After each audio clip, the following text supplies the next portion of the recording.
በማዕከላዊ ኢትዮጵያ ክልል በስልጤ ዞን ሁልባራግ ወረዳ በቅርቡ ስራ የጀመረው ካሚልና ቤተሰቦቹ የወተት ላሞች እርባታና ወተት ማቀነባበሪያ ድርጅት የመስሪያ ቦታ ተረክበው ወደ ስራ የገቡት በ20 ሚሊዮን ብር መነሻ ካፒታል ነው። ከ20 በላይ የሆሊስቲን ዝርያ ያላቸው የወተት ላሞችን ይዘው ስራ የጀመሩት ወጣት ሙደሲር ካሚልና ቤተሰቦቹ ከወተት አቅርቦት እስከ ማቀነባበር ሰፊ እቅድን ይዘዋል።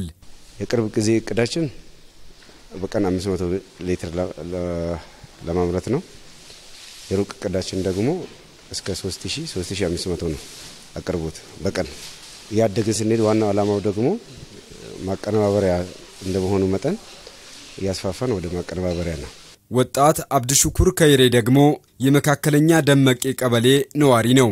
ወደ አረብ ሀገር ተሰዶ ብዙ እንግልትን አይቶ ወደ ሀገሩ በመመለስ በወረዳው የቀረበለትን ከ1 ሄክታር ከግማሽ የወል መሬት ላይ ያለማው የበቆሎ ማሳው ውጤት አስገኝቶለታል። በአማካኝ አሁን እኔ ማስበው ቢያንስ ግማሽ ሚሊዮን እንደዛ አገኛለሁ የሚል ተስፋ አለኝ። ቀጣይ እቅድ አሁን በዚህ ሁኔታ ይሄን አንስቼ ማለት ነው ቀጣይ መስኖን በማይሻማ ሁኔታ ሌላ ሰብል ለመስራት ነው ደስታዬ ማለት ነው። እነሱም አይዞ ይሄ ገበያ እንደገባ ሌላ ስራ እንዲገባ ነው ምክር የሰጡኛል ድጋፍም ማለት ነው። የሁልባራግ ወረዳ ግብርና ጽሕፈት ቤት ኃላፊ አቶ አወል ጀማል በተያዘው የምርት ዘመን በበጋ መስኖ የታቀደው እቅድ 100% አሳክተናል ብለዋል። ለአርሶ አደሩ በቂ የምርጥ ዘርና የአፈር ማዳበሪያ በማቅረብ ከዚህ ቀደም ባልተለመደ መልኩ ውጤታማ ተግባራት ተከናውነዋል ይላሉ። በጋ መስኖ ላይ እንደ ወረዳ 1269 ሄክታር መሬት በበጋ መስኖ ለማልማት እቅድ ጥለን እንቅስቃሴ የጀመርንበት ሁኔታ ነው ያለው። ያው 100% እቅዱን አሳክተናል። ከዚህ ከበጋ መስኖ ውስጥ አንዱ በቆሎ ነው። በቆሎ በሁለት ክላስተር እስከ 70 ሄክታር የሚሆን 38 ከ38 እስከ 40 አርሶ አደር የተሳተፉበት የበቆሎ መስኖ ልማት ነው አሁን እያየን ያለ ነው። ያው ከዚህ መስኖ ልማት ጋር ተያይዞ ያው በቆሎ ከዚህ በፊት እንደ ወረዳ መስኖ ላይ አናለማም ነበር።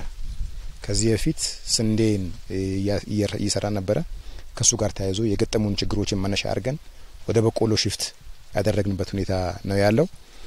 ያው ይሄንን በቆሎ ስናለማ ያው ግባት በተሻለ መጠን ለማቅረብ የሞከርንበት ሁኔታ አለ።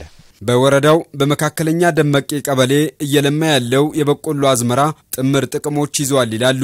አሁን ከ2 እና 3 ጊዜ ባለፈ በአመት 5 ጊዜ ማምረት ጀምረናል ብለዋል የግብርና ጽሕፈት ቤት ኃላፊው አቶ አወል ጀማል። እንደ ወረዳም ደግሞ በዚህ ልክ ከ3 ጊዜ ከምናመርትበት ወደ 5 ጊዜ የማሳደግ ስራዎችን ሰርተናል ማለት ነው።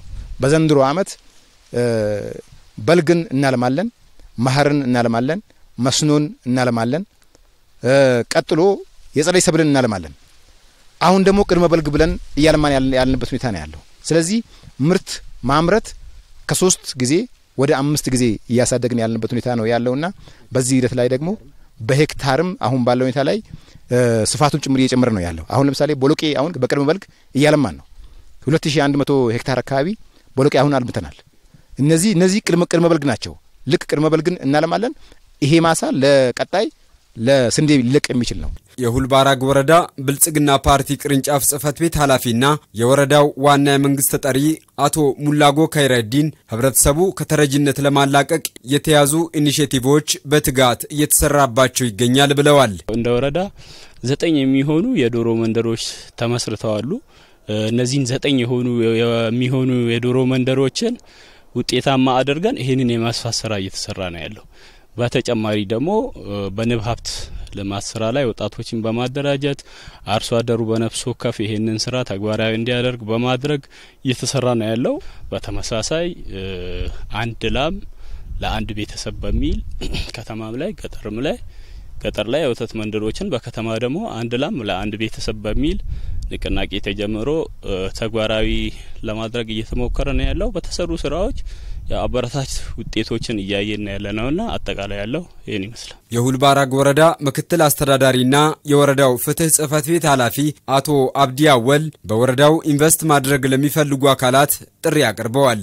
ይሄው እንደምናየው ወረዳችን ላይ ማይበቀል ነገር ምንም ማይለማ ነገር የለም ማለት ይቻላል። እዚሁ ግቢ እንኳን ከስራ ስር ጀምሮ ከቀይ ስር ከጎመን ከቦይና የስራ ስር ሰብል የሚታወቀው ሌላ ጊዜ ወደ ወላይታ ወደ ሌሎች አካባቢዎች ነበሩ ሌሎች ዞኖች ላይ ይሄንን ልምድ በማምጣት እዚህ ሲሞከር ደግሞ በሳይንሳዊ በሆነ መንገድ በጣም ትርፋማ የሆነ ውጤት ያመጣና ውጤታማ ስለሆነ በየትኛውም ዘርፍ በከብት ማድረቡም ሊሆን ይችላል በሌሎች ዘርፎችም እዚህ ማልማት ቢፈልግ ሰው ካለ በራችን ክፍት ነው እንደ መንግስትም ከፍተኛ የሆነ ድጋፍ እናደርጋለን ከመሬት አቅርቦት ጀምሮ የመንግስት ቢሮክራሲን ከማቅለል ጀምሮ የተለያዩ ድጋፎችን ከማድረግ አንፃር ከፍተኛ የሆነ ድጋፍ ለማድረግ ዝግጁ መሆናችን ገልጻለሁ